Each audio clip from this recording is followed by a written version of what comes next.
So here we are for another video in the Waterline series in our project to save the Bicentennial Barn. Please support our efforts to save this old barn by subscribing to the channel, liking the videos, and following along. I don't know if you can see it, but there somewhere is the 12-inch tap thing that we're hooking up to. And there's a little bobcat over there and some fence to prevent idiots from just walking into it. Water line trench being dug here. We're trying to decide if we can smell natural gas. Hopefully we don't. This is the quick part now. It's a long, straight line. I almost fell in the trench a minute ago when I was trying to make a video, so I'm staying a good 2 feet back right now. I don't think I smell natural gas. I certainly hope I don't. But either way, we're making good progress.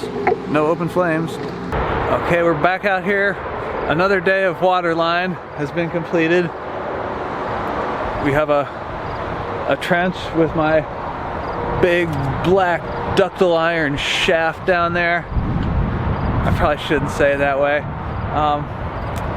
Yeah, we're gonna edit that out.